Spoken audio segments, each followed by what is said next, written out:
everyone, welcome back to our YouTube channel Study Hour with Sakshi. Hope you all are doing well. So we are back with another chapter of Economics Class 9, that is Chapter 2 People as a Resource. जिसने भी अभी तक हमारी पिछले videos नहीं देखे, we recommend you to kindly go through them and also please like, share and subscribe to our YouTube channel Study Hour with Sakshi because हमारी आने वाली वीडियोस इंग्लिश स्पीकिंग की एंड 10th 11th 12th की SST की भी रहने वाली है. So please go ahead, like, share and subscribe. So let's begin with our today's topic. तो इस टॉपिक में इस चैप्टर का नेम है People as a Resource. People as a Resource ये क्यों बोला गया? एक ह्यूमन बीइंग रिसोर्स क्यों है? क्योंकि एक ह्यूमन बीइंग क्या करता है, जो गिफ्ट्स उसे नेचर से मिले होते हैं उनको फिनिश प्रोडक्ट्स में कन्वर्ट करता है. इसलिए हर इंसान एक रिसोर्स होता है किसी भी कंट्री के लिए, क्योंकि जो भी सामान हमें नेचर से मिला है हम उसे कन्वर्ट करने की एबिलिटी और कैपेसिटी दोनों रखते हैं. सो इस चैप्टर में हम यही पढ़ेंगे कि एक इंसान रिसोर्स क्यों है, क्या क्या इकोनॉमिक एक्टिविटीज एक इंसान डेली लाइफ में परफॉर्म करता है, कौन कौन से सेक्टर्स उसे हेल्प करते हैं इकोनॉमिक एक्टिविटीज को परफॉर्म करने के लिए, एक इकोनॉमिक एक्टिविटी होती क्या है एंड एक मैन और वुमेन उनकी इकोनॉमिक एक्टिविटीज में क्या क्या फर्क होते हैं. So let's begin with our first topic, that is economic activity by men and women. इसमें हम पढ़ेंगे आखिर एक इकोनॉमिक एक्टिविटी होती क्या है. These are development and wealth producing activities. ऐसी एक्टिविटीज जो हमें डेवलपमेंट देती है, विकास देती है और हमारी कंट्री में वेल्थ को प्रोड्यूस करती है, पैसे को प्रोड्यूस करती है, वो एक्टिविटीज आपकी वेल्थ प्रोड्यूसिंग एक्टिविटीज होती है और इन्हें हम इकोनॉमिक एक्टिविटीज बोलते हैं. Creates economic and financial aids by producing goods and services. हमें इकोनॉमिक एंड फाइनेंशियल गेन्स जो हैं वो क्यों मिलते हैं, हमारी अर्थव्यवस्था में गेन क्यों होता है, हमारे फाइनेंसेस में गेन क्यों होता है, क्योंकि हम क्या करते हैं गुड्स एंड सर्विसेज को पहले प्रोड्यूस करते हैं, यानी कि पहले उन्हें बनाते हैं, उसके बाद में उन्हें सेल करते हैं और सेल करते हैं तो हमारी इनकम बढ़ती है और साथ में नेशनल इनकम भी बढ़ती है. यानी कि ऐसी एक्टिविटीज जो हमारी कंट्री के डेवलपमेंट में काम करती है, हमारी कंट्री को वेल्थ देती है, वो इकोनॉमिक एक्टिविटीज होती है.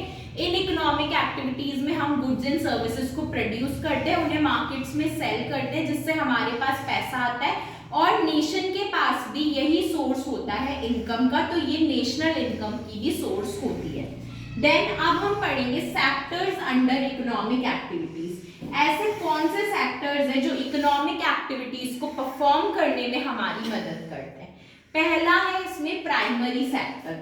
प्राइमरी सेक्टर क्या होता है, इससे हम एग्रीकल्चर सेक्टर भी बोलते हैं. अब इसे एग्रीकल्चर सेक्टर क्यों बोलते हैं, क्योंकि एग्रीकल्चर से जो भी रॉ मटेरियल हमें मिला होता है उसे फिनिश प्रोडक्ट्स में बदलने का काम जो होता है वो तो सेकेंडरी सेक्टर करता है, बट सेकेंडरी सेक्टर को रॉ मटेरियल्स देने का काम किसका होता है, प्राइमरी सेक्टर का होता है. यानी कि ऐसा सेक्टर जो सेकेंडरी सेक्टर को रॉ मटेरियल्स प्रोवाइड करता है वो प्राइमरी सेक्टर होता है. इस सेक्टर में आपके आते हैं directly using of natural resources, यानी कि आप इसमें क्या करते हो, नेचुरल रिसोर्सेज का सीधा सीधा इस्तेमाल करते हो.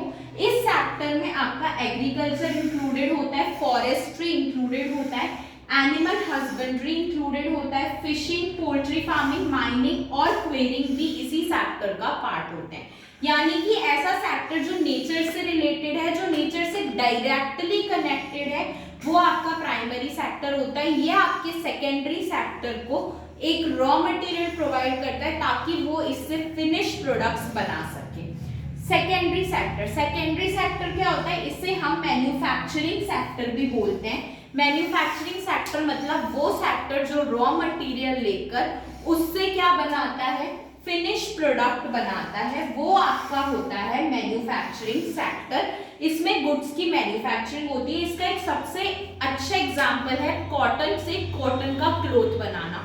तो वो जो कॉटन हमें मिलती है वो हमें देता है प्राइमरी सेक्टर और उससे जो कॉटन का क्लॉथ बनता है वो हमारा बनता है सेकेंडरी सेक्टर से. यानी कि प्राइमरी सेक्टर ने हमें रॉ मटेरियल दिया और सेकेंडरी सेक्टर ने उस रॉ मटेरियल से फिनिश प्रोडक्ट बना लिया.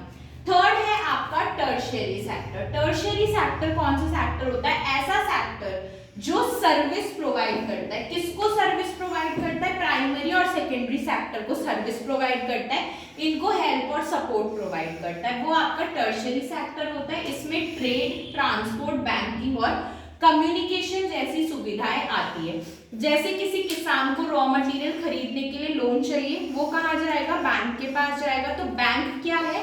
टर्शियरी सेक्टर है, और वो किसान को किस चीज की सर्विस प्रोवाइड करा रहा है? लोन लेने की सर्विस प्रोवाइड करा रहा है, ताकि वो अपना सामान खरीद सके।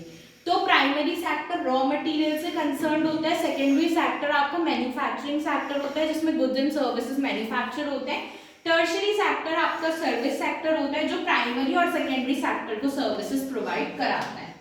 अब हम बात करते हैं इकोनॉमिक एक्टिविटीज कितने भागों में बटी हुई है। इकोनॉमिक एक्टिविटीज दो भागों में बटी हुई है। एक एक्टिविटी जो मार्केट में होती है वो मार्केट एक्टिविटीज होती है, एक एक्टिविटी जो मार्केट में नहीं होती है वो नॉन मार्केट एक्टिविटीज होती है। मार्केट एक्टिविटीज में क्या होता है? आपका production of goods and services होता है, including government service for remuneration, और इसमें क्या मिलता है? आपको पैसा भी मिलता है। जैसे आप किसी के यहाँ काम कर रहे हो, बदले में आपको सैलरी मिलेगी। आप मार्केट में काम कर रहे हो, बदले में आपको सैलरी मिलेगी, तो वो मार्केट एक्टिविटी का ही पार्ट है। और आप खुद कोई चीज बना के मार्केट में बेच रहे हो, बदले में आप प्रॉफिट कमा रहे हो, तो वो भी मार्केट एक्टिविटी का ही एक पार्ट है। और आपने जो प्रॉफिट कमाया उससे आपने टैक्स भर दिया गवर्नमेंट को, तो वो भी एक मार्केट एक्टिविटी का पार्ट है। यानी कि ऐसी एक्टिविटीज जो मार्केट के अंदर अंदर होती हैं वो सारी मार्केट एक्टिविटी का पार्ट है। नॉन मार्केट एक्टिविटीज कौन सी होती है?